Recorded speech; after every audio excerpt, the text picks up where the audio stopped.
Three, two, one. Baik, bismillahirrahmanirrahim. Assalamualaikum warahmatullahi wabarakatuh. Ketemu lagi di Hilal Batin Channel dalam program Obsesi Obrolan seputar edukasi. Nah, di konten sebelumnya kita membahas tentang yang bertemakan Al-Quran. Kali ini juga masih membahas tentang temanya Al-Quran di sini. Nah, kali ini kita bersama dengan Kak Nabila di samping kita.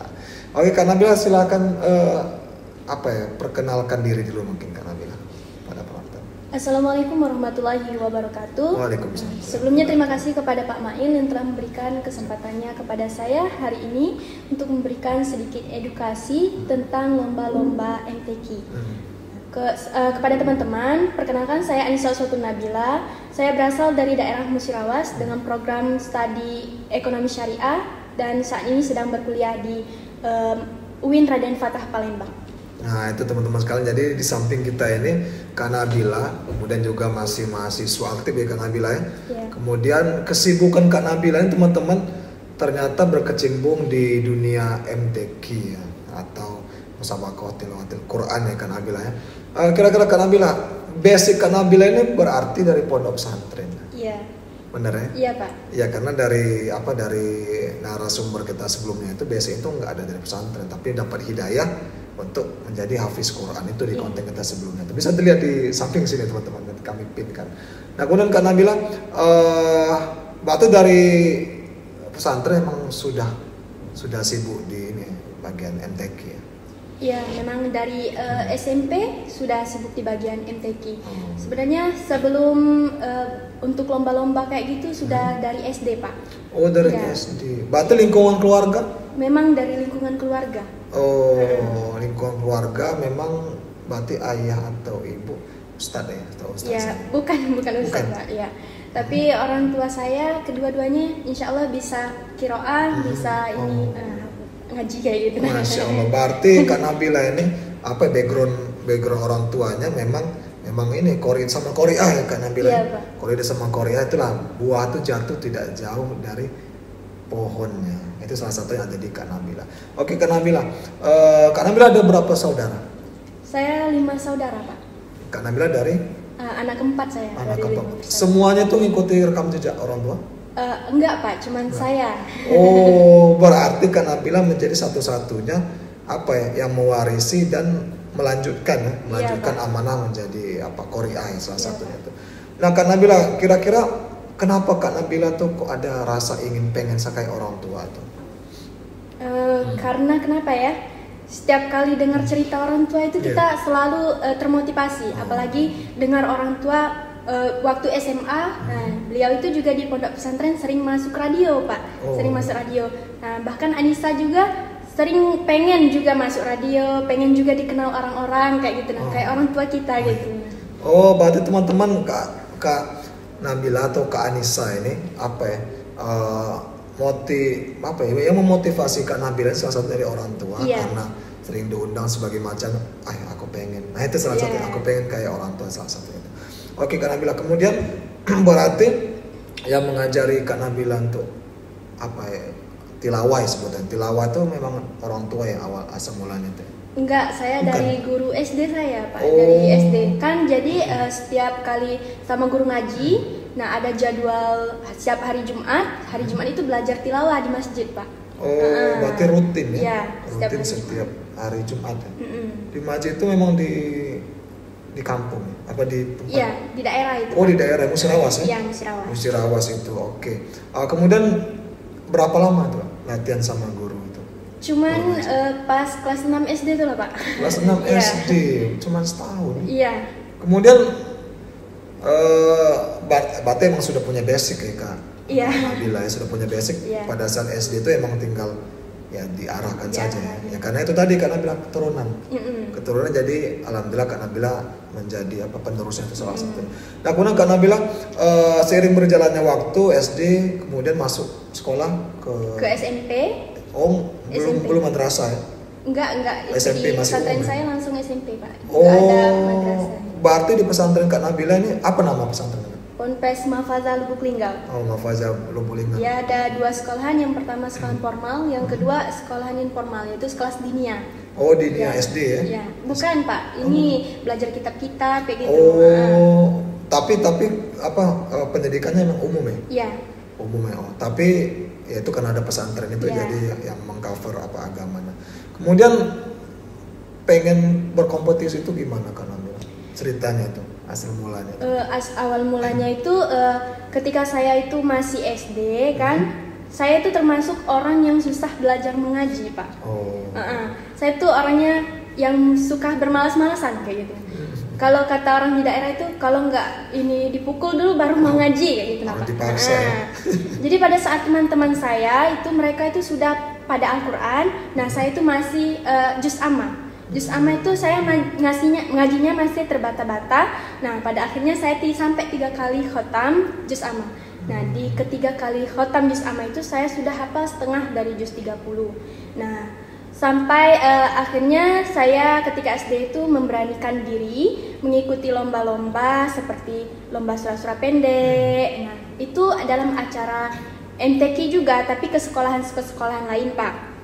Nah pas saat saya SMP, nah orang tua saya meletakkan saya di pondok pesantren Pak. Yalah tadi pondok pesantren Mahfazah Lubuk Linggau. Nah di pesantren inilah saya itu diajak ikut program Hafiz Cilik. Nah saat saya kelas 8 itu Pak. Nah ada di pesantren juga, di pesantren Arisala itu sering mengadakan lomba acara yaitu lomba MTQ. Khusus SMP dulu, SMP dengan MTS, ada cabang 2 juz waktu itu Pak. Nah kebetulan saya masih kelas 1 SMP Pak. Nah jadi di saat itulah saya memanfaatkan waktu saya untuk menggali skill saya kembali kan, mengikuti cabang tilawah, cabang hifzil tadi, 2 juz tadi. Dan alhamdulillah waktu mengikuti itu Pak, walaupun grogi kayak itu kan, takut-takut, akhirnya saya mendapatkan juara 2 Pak waktu itu. Untuk yang pertama kalinya itu Pak. Nah itu teman-teman, berarti apa ya kata orang itu asal mulanya itu pada saat Kak Nabila tuh masuk pesantren. Iya. Kemudian ada kegiatan, ada lomba di situ Kak Nabila ikut serta. Dan padahal posisi grogi ya. Iya. Juara 2. Iya, juara 2. Berarti memang sudah karena apa ya? Atau orang tua bakat ya, sudah punya bakat, tinggal diarahkan saja itu kira-kira teman-teman. Nah kemudian Kak Nabila pada saat pesantren itu pesantren SMP SMA. Iya SMP SMA. Berarti langsung. Sudah lomba itu sudah menang. Sudah sering Pak. Sudah juara. sering ikut lomba. Sudah sering ikut lomba, sudah sering juara alhamdulillah Pak. Itu kalau nasional sudah ke nasional. Ke nasional belum pernah Pak, tapi ke ini sekabupaten, sekota Lubuk Linggau, terus apalagi ya? Yang ada itu untuk kalau juara, nah dia tuh langsung dapat beasiswa di kampus kayak gitu, nah kampus ternama kayak gitu, nah kampus-kampus itu. Oh kalau sekarang Kak Nabila ada nggak dapat beasiswa? Kalau sekarang nggak ada, kalau kemarin ada pas SMA kemarin banyak SMA. itu Pak. Oh iya, ya biasanya itu apa ya teman-teman sekalian itu beasiswa berprestasi salah satu Iya. dari anak-anak para penghafal Quran ya Kak Nabila. Nah kemudian Kak Nabila apa ya? Kira-kira Kak Nabila kan seorang kiroah. Ada nggak beban nggak Kak Nabila? Kira-kira? Beban itu ada. Nah, kira-kira dikasih tahu Kak Ya. Nabila. Ketika kita bertemu dengan orang yang lebih dari kita itu pasti kita itu sering merasa takut kayak gitu nah. Takut salah kayak gitu nah. Karena mereka jauh lebih dari kita kayak gitu. Ilmunya ya, ini ilmunya teman-teman sekalian. Kalau misalnya apa Kak Nabila pernah nggak suatu waktu ditodong untuk ngisi tanpa konfirmasi sebelumnya? Ada nggak? Pernah sampai sering bahkan pernah pertama itu saya belum mandi kayak gitu nah. Iya Pak, sering kejadian kayak gitu karena sering misalkan kerabat kan itu nggak ada yang ngaji kayak gitu nah Pak, nggak ada yang ngisi acara kayak gitu nah. Jadi saya tuh bahkan nggak mandi waktu itu Pak. Itu pas kapan itu? Pas acara hajatan pernikahan keluarga kayak gitu nah. Pernikahan kayak gitu. Tapi emang di susunan panitia biasanya ada kan yang ngaji itu? Ada Pak, tapi ini karena daerah kan jauh kan, jarang yang mau datang kayak gitu. Oh berarti Kak Nabila ini cadangan ya? Iya, iya Pak. Jadi Kak Nabila cadangan dari pihak keluarga ya. Jadi kalau misalnya misalnya apa terjadi sesuatu hal yang tidak diinginkan, Kak Nabila langsung Iya. tampil di situ. Tapi karena sudah terbiasa itu, berarti sudah mempersiapkan Iya. diri Kak Nabila. Iya. Ya karena apa ya, teman-teman sekarang, kalau misalnya kita dalam keluarga itu ada yang apa ya mumpuni di bidang itu, pasti sistemnya itu tunjuk pada saat itu saja. Jadi kita langsung mau nggak mau, siap tidak siap langsung Iya. action, itu salah satu. Nah kira-kira Kak Nabila, berarti Kak Nabila ini hafizah juga. Iya, Pak. Nah kira-kira berapa? Hafalan saya. Iya ya. Alhamdulillah hafalan saya sudah 11 juz, Pak. Nah 11 juz ya teman-teman sekalian. Itu emang mulai ngapal tuh Dari SD tadi, Pak. Oh, SD tadi sudah Ya, menghafal? saya menjadi kegemaran saya menghafal karena teman-teman saya tadi jauh lebih bisa daripada saya, sedangkan Oh, saya masih iya. terbata-bata. Gitu. Oh, berarti memotivasi diri kan. Iya. Nabila, orang lain bisa, kenapa Nabila tidak bisa? Iya. Nah itu salah satu tuh. Kita doakan Kak Nabila apa bisa menuntaskan hafalannya sampai 30 juz Kak Nabila. Amin. Dan apa ya? Mungkin bisa Kak Nabila. Oh ya, sebelum kesana, Instagram Kak Nabila. Karena kan siapa tahu kan ada yang kepo-kepo dan sebagainya macam. Apa Kak Nabila? Bagi teman-teman yang pengen tanya-tanya atau sharing-sharing kan, bisa follow @anisa_uswatun_nabila, Anisa_uswatun_nabila. Nah itu teman-teman, follow Anisa_uswatun_nabila. Itu jangan lupa ya, karena kalau misalnya tanya-tanya sebagai macamnya boleh. Kalau misalnya ingin apa ngisi acara boleh. terbuka untuk umum, itu salah satu. Tapi dikomunikasikan dulu ya teman-teman sekalian, karena perlu persiapan ya Kak Iya, Nabila. Pak. Terkait waktu juga, karena Kak Nabila di sini kan sebagai mahasiswa. Nah kira-kira Kak Nabila tadi berkaitan sama apa ya, ngisi-ngisi acara lah misalnya Iya. tuh ya, atau lomba atau apapun itu. Kak Nabila kan masih mahasiswa di sini. Bagaimana manajemen waktunya? Gimana ya?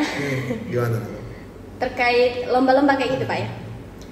Sebenarnya saya itu jarang semenjak kuliah itu melok lomba-lomba aja tuh, Pak. Oh, sudah jarang. Iya. Kenapa? Alasannya begini, Pak.